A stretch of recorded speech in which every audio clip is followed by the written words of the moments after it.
주님과 함께 걷는 40주 성경 읽기에 참여하고 있는 전농가족 여러분 환영합니다. 주님의 이름으로 축복합니다. 다섯 번째 주입니다. 다섯 번째 주 성경 읽기 범위는 시편 119편부터 150편까지 말씀입니다. 이 한 주간도 우리 성경 읽기를 통해서 승리하는 복된 주간 되시기를 바랍니다. 오늘 제가 여러분들과 나눌 그러한 주제는 구약 성경 각 권의 주제입니다.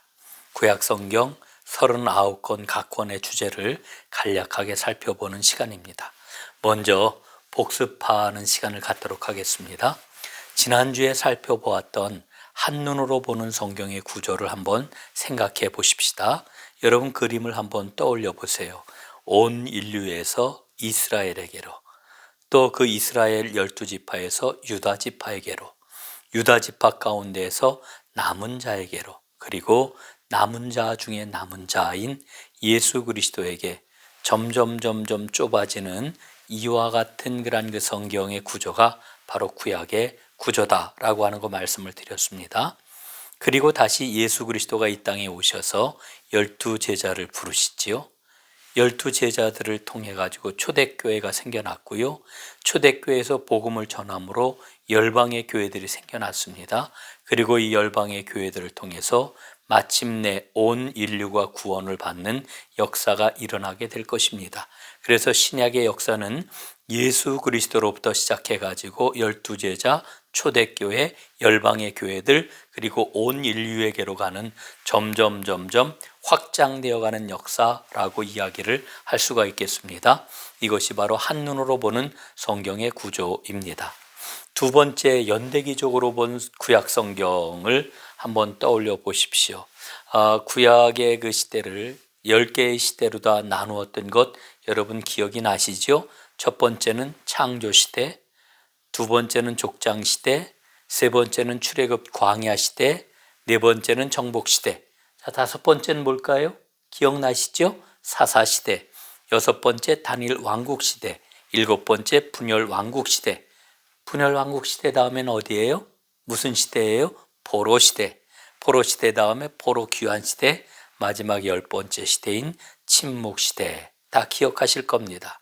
자, 그러면은 각 시대에 해당이 되는 이 모세오경과 그 다음에 신명기 역사서, 이게 바로 이를테면은 이 뼈가 되는, 뼈대가 되는 그런 가장 핵심적인 그런 역사서들인데, 한번 거기에 맞는 그런 성경을 배치해 보는 걸로 복습을 마치겠습니다. 창조 시대에는 창세기 1장부터 11장까지 원역사라고 그래요. 두 번째 족장 시대는 창세기 12장부터 50장까지. 세 번째 출애굽 광야 시대는 출애굽기. 정복 시대는 여호수아, 사사 시대는 사사기. 자, 왕국 시대는 둘로 나누어지는데 단일 왕국 시대는 사무엘상, 사무엘하, 열왕기상 1장부터 11장까지. 분열 왕국 시대는 열왕기상 12장부터 열왕기하까지. 자, 포로 시대는 에스라, 느헤미야 이때까지고요. 그 다음에 포로 귀환 시대 역시 마찬가지로 느헤미야, 이게 책이 이제 중복이 됩니다. 침묵 시대는 말 그대로 하나님의 말씀이 없었던 침묵하는 그런 시대이죠. 신구약 중간 시대입니다. 자, 이렇게 해서 지난주에 우리가 살펴봤던 성경의 구조, 그 다음에 구약 성경의 뼈대인 10개의 시대를 다시 한번 복습을 해 보았습니다.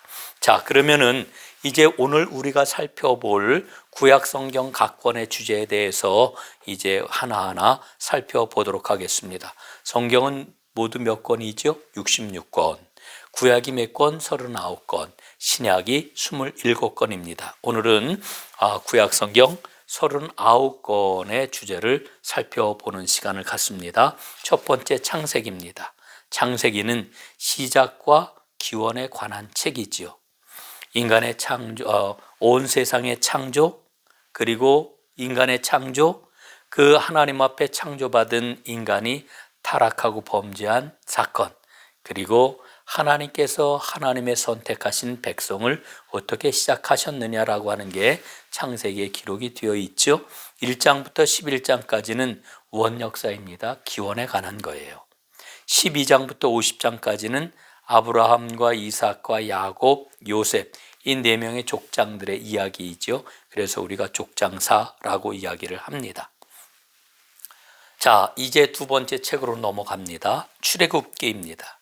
출애굽기는 이스라엘 민족이 구체적으로 어떻게 탄생했는지를 보여줍니다. 애굽의 노예 생활을 하던 이스라엘 백성들을 하나님이 해방시켜 주셨지요. 이 역사를 통해 가지고 우리는 하나님은 압제당하는 자를 구원하시는 분이시다라고 하는 것을 발견을 합니다. 이 출애굽기 말씀을 보게 되면은 이스라엘 백성들이 시내산에서 하나님의 율법을 수여받고 이제 율법을 받아서 하나님과 언약을 맺죠. 언약 백성이 탄생이 되는데 이게 바로 이스라엘입니다. 자, 세 번째 레위기입니다. 레위기는 율법으로 가득한 그런 책이지요. 시내산에서 하나님이 주신 하나님의 계명이 가득 기록이 되어 있습니다. 이스라엘은 하나님께서 허락하신 자유민입니다. 하나님의 자유민인 이스라엘이 하나님 백성으로 살아가는 데 필요한 신앙적인 또 혹은 사회적인 법률이 바로 율법이다. 이렇게 이야기할 수가 있어요.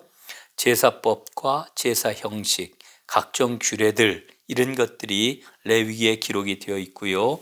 이 레위기의 그러한 주제는 그러므로 하나님의 거룩한 백성이 되는 길이 뭐냐 이걸 일러주고 있습니다. 네 번째는 민수기입니다. 민수기는 이스라엘의 광야 40년 여정을 이제 기록을 하고 있습니다. 광야 이스라엘이 하나님 앞에 불평하고 원망했을 때 하나님께 받은 징계를 아주 구체적으로 기록하고 있고요. 또 가나안 땅에 들어갈 백성들에게 요구되는 그 믿음과 순종이 뭐냐라고 하는 것이 민수기에 기록이 되어 있습니다. 다섯 번째 신명기서입니다. 신명기는 모압 평지에서 행한 모세의 고별 설교입니다. 그래서 이 고별 설교를 통해 가지고 하나님 앞에 언약갱신을 했다 이렇게 이야기할 수가 있어요. 출애굽 2세대에게 주신 광야 생활의 교훈을 다시 한번 되짚어 보게 됩니다. 그리고 부모 세대의 불순종을 반면교사 삼아 가지고 순종의 백성이 되라고 하는 교훈이 신명기에 기록이 되어 있지요. 여섯 번째 여호수아서입니다. 여호수아서는 모세의 후계자인 여호수아가 가나안 정복을 어떻게 이루었는지를 기록한 역사책입니다. 가나안 정복의 신앙적인 의미와 이방 신앙에 대한 하나님의 심판 또한 기록이 되어 있습니다. 그리고 하나님은 약속하신 것을 신실하게 성취하는 분이시다. 이걸 일러주고 있지요. 일곱 번째 사사기입니다. 사사기는 가나안 정복 이후에 하나님의 꿈이 있어요. 하나님 나라이죠. 그 가시적 성과를 이루지 못한 역사를 다루고 있고요. 이스라엘 왕국이 세워지기 이전에 영적인 혼란기를 기록하고 있습니다. 이 사사기에 계속해서 나타나는 신앙의 패턴이 있는데 죄를 범하면은 하나님의 심판이 임하고 그리고 회개할 때에 하나님은 구원해 주신다. 죄, 심판, 회개, 구원이라고 하는 도식이 계속해서 반복이 되고 있습니다. 이 사사기에는 신명기 역사서의 신앙적 관점이 즉각적으로 드러나는 역사서라고 이렇게 이야기할 수 있습니다. 여덟 번째 룻기입니다. 룻기는 하나님을 믿는 믿음으로 다윗 왕가 계보에 오르게 된 모압 여인인 룻 이야기가 기록되어 있습니다. 다윗과 메시아의 계보에 이방 여인이 등장하는 거예요. 그래서 하나님의 구속 역사가 얼마나 우주적인 규모를 갖고 있느냐를 보여주고 있는 거지요. 그 다음 아홉 번째 사무엘상입니다. 사무엘상은 사사시대와 왕정시대의 전환기를 다루는 역사서 이렇게 규정을 할 수 있죠. 마지막 사사였던 사무엘, 이 사무엘과 초대 왕인 사울 그리고 2대 왕 다윗이 중심 인물이 되어가지고 이스라엘의 왕정 확립 과정을 통해 가지고 하나님이 어떻게 역사하시는지 하나님의 주관하심을 다루고 있습니다. 10번째 사무엘 하입니다. 다윗 왕의 즉위와 40년 통치 기록이 여기에 나타나 있습니다. 다윗 왕국의 번영과 재난의 극명한 대비를 통해 가지고 순종과 범죄를 다루고 있는 책이 사무엘 하라고 이야기할 수 있습니다. 11번째 열왕기상입니다. 다윗 통치 말년과 솔로몬의 황금기를 그리고 있습니다. 그리고 남북 왕조의 분열을 다루고 있습니다. 이 모든 과정을 통해서 역사의 주인은 하나님이시고 국가의 흥망성쇠는 하나님에 대한 순종 여부에 달려있다, 이렇게 이야기하고 있습니다. 12번째 열왕기 하입니다. 열왕기 상하는 원래 한 권의 책이에요. 분열된 왕국의 역사를 다루고 있어요. 북이스라엘 아하시아 왕의 통치에서부터 남북 왕조의 멸망과 포로기까지의 역사를 다루고 있습니다. 그리고 이스라엘의 흥망성쇠가 하나님과의 관계에 달려있다. 믿음으로 살 때에만 안정과 번영을 누릴 수 있다. 이것을 이야기하고 있지요. 13번째 역대상입니다. 이제 역대상부터 역사기는 역대기 역사서라고 이렇게 말할 수 있습니다. 역대기 역사서의 대표 저작물이 바로 역대기 상하지요. 다윗의 계보와 다윗의 통치 전반의 역사를 다루고 있습니다. 역대기의 가장 큰 특징이 뭐냐면 북이스라엘 역사 다루지 않아요. 역대기의 주요 관심사는 성전이에요. 성전에 대해서 무엇을 어떻게 했는가가 한 왕과 인물에 대한 평가의 기준입니다. 그 다음에 14번째 역대하입니다. 솔로몬의 즉위와 통치 그리고 왕국 분열 후에 남유다 왕국의 역사를 다루고 있습니다. 역대하는 구약 성경 가운데 가장 늦게 쓰여진 책입니다. 저작 시기는 포로 귀환 후 주전 458년에서 400년 사이에 쓰여진 걸로 추정을 해요. 바벨론 포로 생활을 끝낸 이스라엘에게 선민으로서의 정체성을 순종하는 믿음에서 찾고 있는 책이 바로 역대하입니다. 15번째 책입니다. 에스라입니다. 성전 재건과 하나님의 율법을 공고히 하는 이스라엘의 역사를 다루고 있습니다. 수룹바벨 제1차 포로 귀환과 성전 재건을 이제 다루고 있고요.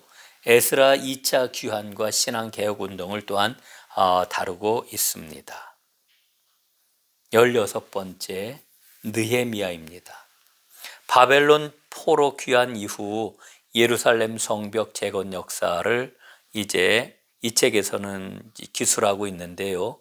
신앙의 순수성을 위한 아주 단호한 신앙 개혁이 단행되었다라고 하는 것 또한 일러주고 있지요. 17번째 에스더입니다.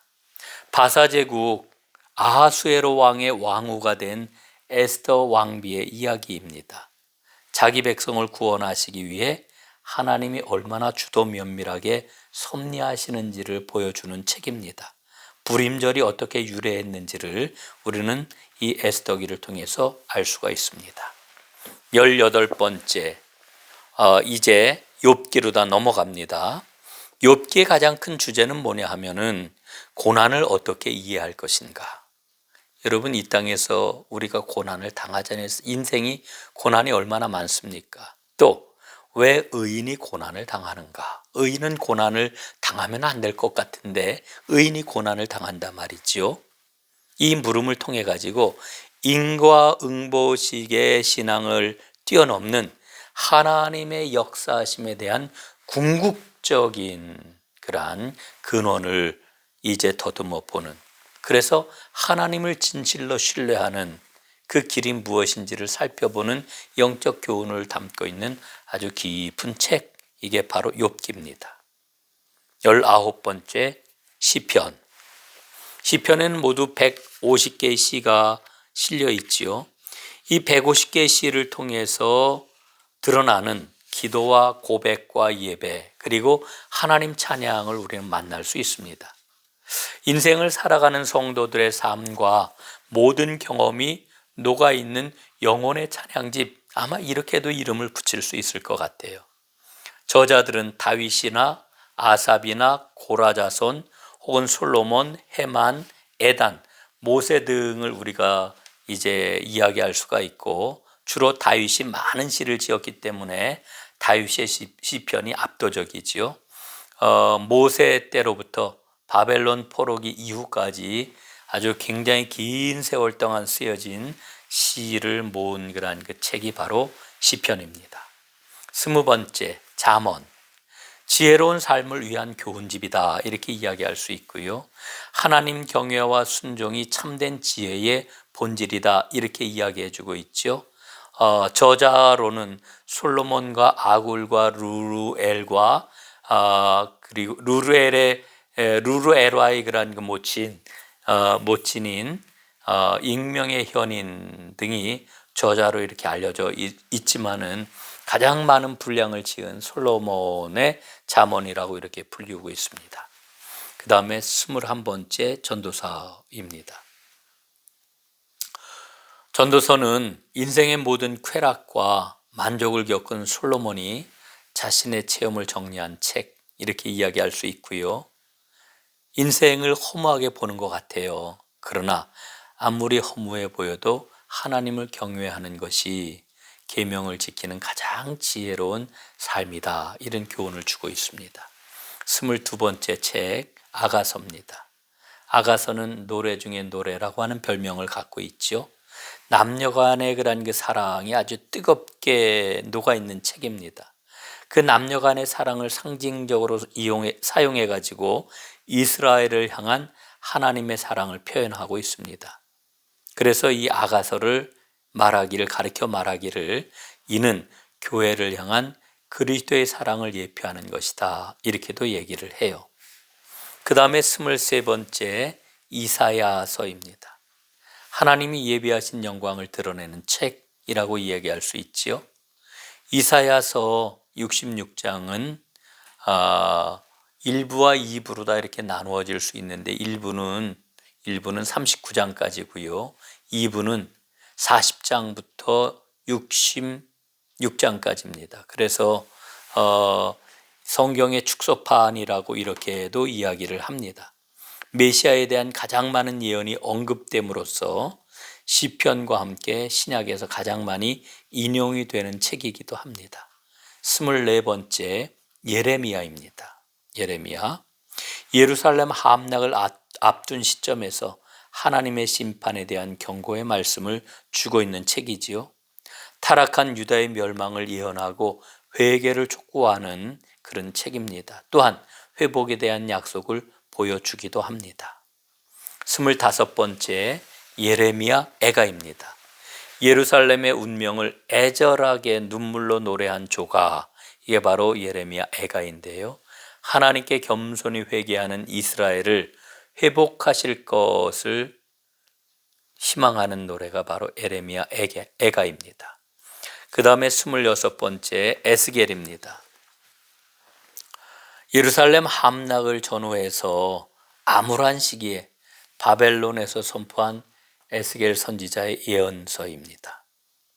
포로된 유다 백성에게 회개를 촉구하고 그 다음에 하나님이 회복할 것이다 라고 하는 것을 예언하는 메시지가 이 에스겔에 담겨 있습니다. 27번째 다니엘입니다. 이 다니엘은 두 가지 성격을 갖고 있어요. 바벨론 포로기의 다니엘의 개인적인 신앙 체험과 그리고 두 번째로는 하나님께 받은 환상이 기록되어 있죠. 그래서 다니엘을 구약의 묵시록이라고도 합니다.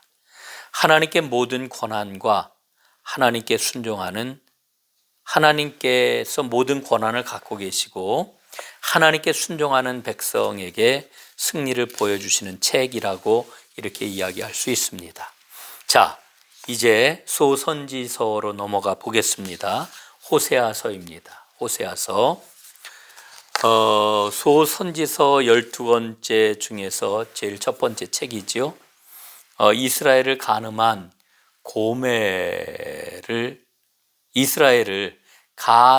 고멜로다 표현함으로써 하나님의 지극한 사랑과 용서를 다루고 있는 책, 이게 바로 호세아라고 이야기할 수 있습니다. 29번째 요엘입니다. 남유다를 대상으로 예언을 했고요. 메뚜기 재앙을 통해 가지고 죄에 대한 하나님의 심판을 경고하고 있습니다. 성령 강림에 대한 약속으로 오순절 성령 강림 사건을 미리 말씀해 주고 있는 책이기도 합니다. 30번째 아모스입니다. 북왕국 이스라엘에 대한 심판과 경고의 메시지가 가득하지요. 가난한 자들에 대한 억압, 물질 만능주의에 대한 고발, 하나님은 공의하시고 공의로우시고 거룩하시다라고 하는 것을 강조하는 정의를 강물같이라고 하는 말씀이 나와 있는 그런 예언서입니다. 31번째 오바댜, 가장 짧은 21절로 된 성경입니다. 에돔에 대한 예언이 여기에 실려 있습니다. 32번째 요나, 아수르의 수도 니느웨에 대한 경고의 메시지를 전하는 요나에 관한 이야기입니다. 하나님은 온 세상의 구세주이시고 모든 백성을 구원하기를 원하시는 분이다라고 하는 주제가 이 요나서에 담겨 있습니다. 유명한 고레 뱃속의 이야기가 요나에 담겨 있지요. 33번째 미가입니다. 부정과 범죄로 얼룩진 남북왕조에 대해서 또 사마리아와 예루살렘에 대해서 심판을 예언하고 있습니다. 외적으로는 대적의 침략으로 또 내적으로는 우상 숭배와 부정부패가 만연함으로 하나님의 진노가 나타나게 되는 거죠. 장차 오실 메시아의 회복과 구원의 소망을 예언을 하고 있습니다. 34번째 나훔서입니다. 니느웨에 대한 하나님의 심판을 다루고 있습니다. 요나도 니느웨 심판을 다루고 있지만 그것은 회개와 구원을 얘기한다면 나훔은 주로 심판과 멸망을 다루고 있습니다. 35번째 하박국입니다. 공의로운 하나님이 살아계신다면 왜 악인이 형통할까? 여기에 대한 답변을 주고 있지요. 의인은 믿음으로 말미암아 살리라, 유명한 말씀이 실려 있기도 합니다. 36번째 스바냐입니다. 하나님의 우주적인 심판을 예언하고 있고 하나님의 날이라고 하는 이 주제를 다루고 있습니다. 37번째 학개입니다. 성전 재건을 독려하고 있고요.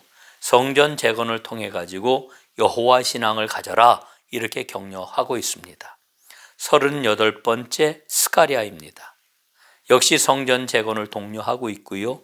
예루살렘 영광의 회복을 밝히 말씀하고 있습니다. 성전 왕궁이 곧 메시아 왕국의 승리의 예표라고 하는 것을 밝히고 있습니다. 자, 구약의 마지막 책입니다. 말라기입니다. 성전 재건 후에 영적 목표를 바로잡고 이 말 메시아 왕국을 준비토록 하는 메시지가 말라기에 담겨 있습니다. 유명한 11조에 관한 말씀도 말라기에 실려 있지요.